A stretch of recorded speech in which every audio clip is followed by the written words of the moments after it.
ஆசீர் பெற்றவர். ஆண்டவருக்கு நன்றி செலுத்துங்கள்,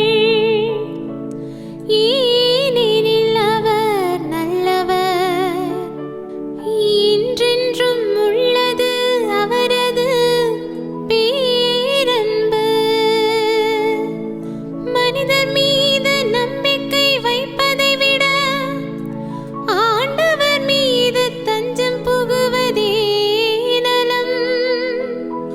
உயர்குடியினர் மீது நம்பிக்கை வைப்பதை விட ஆண்டவரிடம் அடைக்கலம் புகுவதே நலம். ஆண்டவரின் பெயரால் வருபவர் ஆசீர் பெற்றவர். ஆண்டவரின் பெயரால் வருபவர் ஆசீர் பெற்றவர். நீதிமான்கள் செல்லும் வாயில்களை எனக்கு திறந்து விடுங்கள், அவற்றினுள் நுழைந்து நான் ஆண்டவருக்கு நன்றி செலுத்துவேன். ஆண்டவரது வாயில் இதுவே, இது வழியாய் நீதிமான்களே நுழைவர். என் மன்றாட்டை நீர் கேட்டதால், எனக்கு நீர் வெற்றி அளித்ததால் உமக்கு நான் நன்றி செலுத்துகின்றேன். ஆண்டவரின் பெயரால் வருபவர் ஆசீர் பெற்றவர். ஆண்டவரின் பெயரால் வருபவர் ஆசீர் பெற்றவர். தினம் ஒரு திருப்பாடல் என்கிற இந்த நற்செய்தி பகிர்வின் வழியாக உங்கள் ஒவ்வொருவரையும் சந்திப்பதிலே மிக்க மகிழ்ச்சி அடைகின்றேன். அன்புக்குரியவர்களே, இன்றைய இந்த நற்செய்தி பகிர்விற்காக நமக்கு கொடுக்கப்பட்டிருக்கக்கூடிய திருப்பாடல் எண் 118. இந்த திருப்பாடலினுடைய பல்லவியாக நாம் வாசிக்க இருப்பது, ஆண்டவர் பெயரால் வருகிறவர் ஆசீர் பெற்றவர். அதாவது கடவுளுடைய உன்னதமான பரிசுத்தமான தூய நாமத்தை சொல்லி வழிபடுகின்ற ஒவ்வொருவரும், அவரிலே நம்பிக்கை கொள்ளுகின்ற ஒவ்வொருவரும், அவருக்கு முதன்மையான இடத்தை தங்களுடைய வாழ்வில் கொடுக்கின்ற ஒவ்வொருவரும் ஆசீர் பெற்றவர் என்று இந்த திருப்பாடல் ஆசிரியர் நமக்கு சொல்லிக் கொடுக்கின்றார்.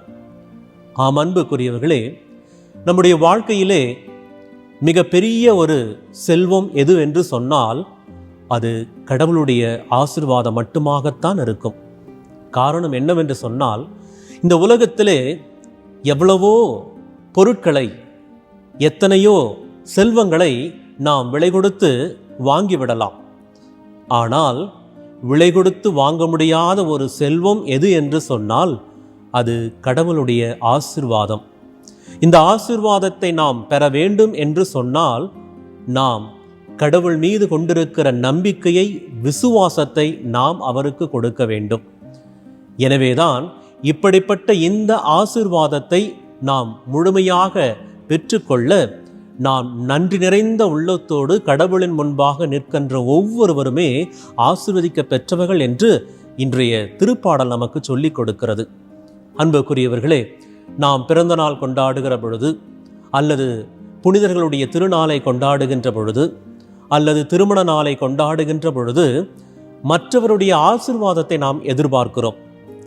நம்முடைய வயதிலே மூத்தவர்களிடத்திலே சென்று நாம் தலைவணங்கி ஆசீர்வாதத்தை பெறுகின்ற பொழுது அது ஒரு மன நிறைவை, மன மகிழ்வை தருகிறது. ஆனால் அப்படிப்பட்ட பெரியவர்களையே ஆசீர்வதிக்கிற கடவுளின் ஆசீர்வாதம் நமக்கு கிடைத்தால் எப்படி இருக்கும்?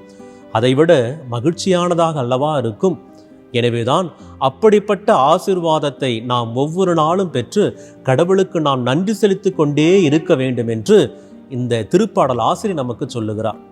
பல சமயங்களில் இந்த உலகத்தில் நாம் எதை கடவுளாக பார்க்கிறோம்? செல்வத்தை நாம் பல சமயங்களில் பெரிய ஒரு கடவுளாக பார்க்கிறோம். இன்றைய உலகிலே ஒரு மனிதனை மற்ற மனிதன் மதிக்கிறான் என்று சொன்னால், அவரிடத்திலே செல்வம் இருக்கிறது, அதிகப்படியான பணம் இருக்கின்றது, அல்லது அதிகப்படியான புகழ் இருக்கின்றது என்று அதிகப்படி என்று சொல்லி ஒரு மனிதனை அல்லது ஒரு சமுதாயத்தை, ஒரு நாட்டை நாம் உயர்வாக மதிப்பிட்டு சொல்லுகின்றோம். ஆக செல்வத்தை கடவுளாக பார்க்கின்றோம். ஆனால் உண்மையிலேயே இந்த செல்வத்தை எல்லாவற்றையும் நமக்கு கொடுப்பவர் கடவுள். இந்த உலகத்தை படைத்த அந்த தெய்வம்தான் நம்முடைய செல்வமாக இருக்க வேண்டும். ஆகவே நம்முடைய வாழ்க்கையிலே உண்மையான செல்வம் எதுவென்று சொன்னால் கடவுள்தான் நம்முடைய செல்வம். எனவேதான் அந்த கடவுளை நாம் செல்வமாக பார்த்து அந்த கடவுளுடைய ஆசீர்வாதம் தான் என்னுடைய வாழ்விலே உயர்ந்தது, முதன்மையானது என்று சொல்லி அதை நாம் பெற முற்படுகின்ற பொழுது நாம் அனைவருமே ஆசீர்வதிக்கப்பட்டவர்களாக இருக்கின்றோம். எனவேதான் இன்றைய நற்செய்தியிலும் நாம் பார்க்கின்றோம். இன்றைய இந்த திருப்பாடல் நற்செய்தியிலும் இதை நாம் காண்கின்றோம்.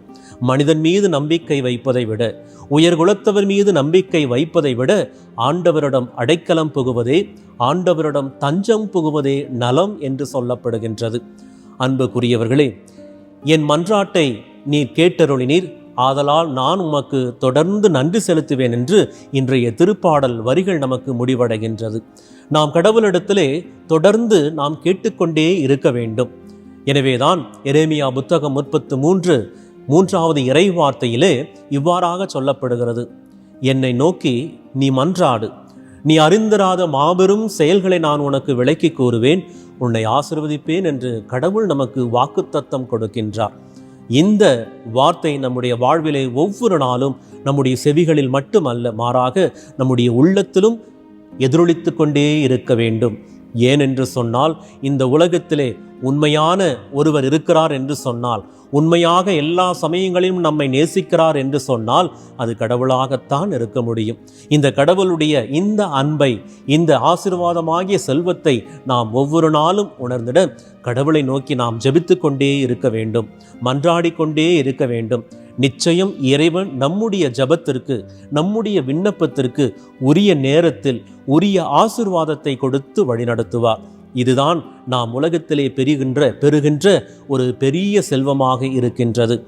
ஆண்டவர் பெயரால் வருகிறவர் ஆசீர் பெற்றவர்களாக, கடவுளை முதன்மைப்படுத்தியவர்களாக, கடவுளுக்கு முதன்மையான இடத்தை கொடுக்கின்றவர்களாக இருந்து ஆசீர்வாதத்தை ஒவ்வொரு நாளும் பெற்றுக்கொள்வோம்.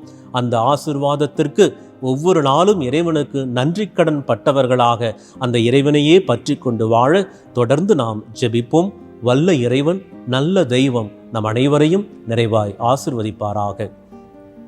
ஜெபிப்போமாக.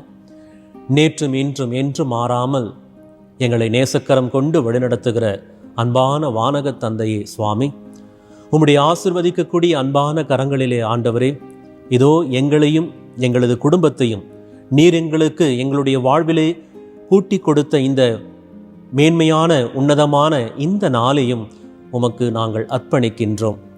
ஆண்டவரே, இதோ இந்த நாளிலே நாங்கள் எண்ணிக்கொண்டிருக்கிற காரியங்கள் எங்களுடைய சித்தப்படி அல்ல, மாறாக எங்களை படைத்து பராமரித்து பாதுகாக்கிற உம்முடைய சித்தத்தின்படி ஆசீர்வாதமாய் அமைய நீர் எங்களுக்கு உதவி செய்யும். உதவியின் கரங்களாக நீர் எங்களை கரம் பிடித்து வழிநடத்தும். தொடர்ந்து எங்களையும் எங்களது குடும்பத்தையும் அர்ப்பணிக்கிறோம். வல்லமையுள்ள உம்முடைய கரத்தின் கீழ் எங்கள் ஒவ்வொருவரையும் நீர் ஆசீர்வதியும். என்னாலும் உமக்கு நன்றி கடன் உள்ளவர்களாக, உமக்கு நன்றி செலுத்துபவர்களாக நாங்கள் இருக்க எங்களை தொடர்ந்து வழிநடத்தும். எங்கள் ஜெபம் கேட்கின்ற எங்கள் ஜீவனுள்ள நல்ல தந்தையே, ஆமென்.